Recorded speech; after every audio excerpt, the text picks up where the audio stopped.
So in this series on exponential function, the last part, we're going to be looking at the graph of this function. We have, in the beginning of the question, we have a question given is exponential function. We have all the elements here. And like I'm always saying, that value here, that's my y value.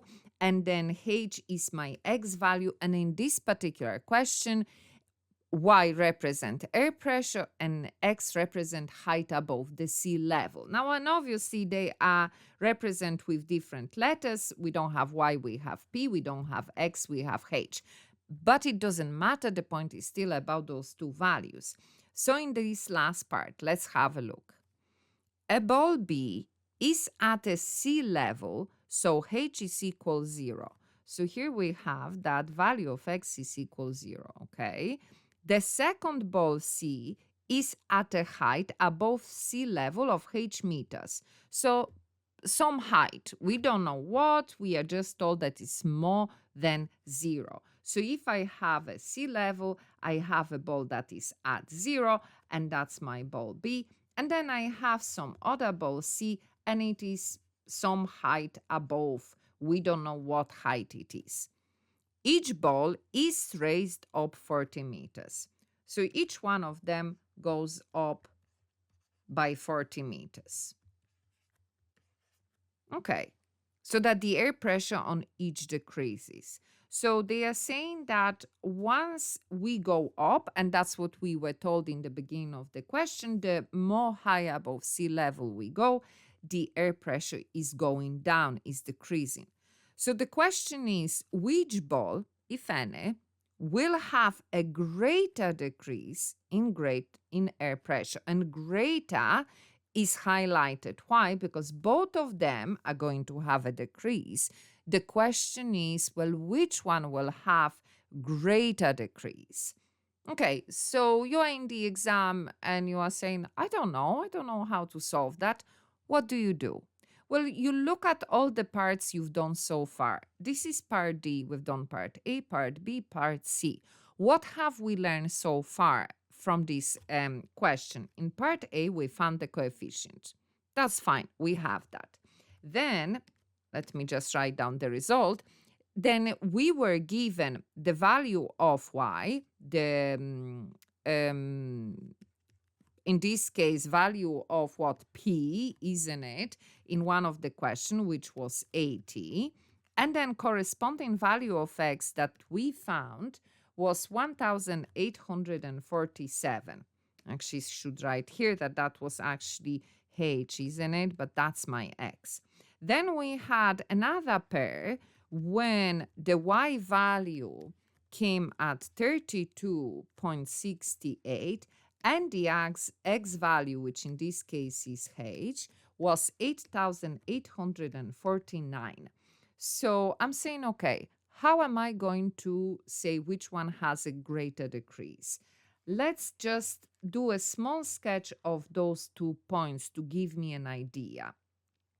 It doesn't have to be accurate. It just have to be sketched, okay? So I'm saying one value of y is 80, the other one is 30. So I don't know, to just make it in some way up to scale, let's say that's 50, that's 100. So 30 will be somewhere here, and then 80, let's say somewhere here. Now, for the x value, one value is 1,800, the other one is 8,000. So we are saying if that's 5 and that's 10, that represent the thousands. So again, 5, 6, 7, 8. So somewhere here, I'm going to have the 8,849. And if it is 2,000, less than 2,000, somewhere here, I'm going to have 1,847. So my 2 points that's 1 point. And then 32 and 8,000, that's my second point. So I can see that that's how this graph of the function is going to go. When we are talking about exponential function, the most two basic graph is the one that goes up, so it's increasing one. First, it's starting very slowly with a small increase, and then we have a curve which is steep, and then it goes up like that. And the other graph that we may have, the kind of basic, I know that there can be a lot of different variation. However, it will be the same idea, just switched around steeply and then going almost straight line. So that's the most basic idea of the exponential function. The one we are having here, from taking into consideration the 2 points we find so far, is that idea where first is very high and then it goes down. So which of them will decrease quicker? In this case, all of these have a steeper slope, isn't it? That line is much steeper than then further down. So that means that with lower value of x, I'm going to have bigger, or they will be more steep, isn't it? The slope will be steeper. So applying that here, what was our story? B was the one that has lower height, therefore lower value of x than the second ball. So this one, B, will have the greater increase because it's closer here in the graph than the other ball, that even if we are not told what height it is above the sea level. But this question has to do with understanding of the graph of the function.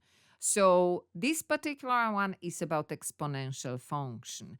And that's what I'm saying. When you stock at the question, like here, you could have been stuck, have a look at what have you done so far. Can this information help you to solve that last part of the question?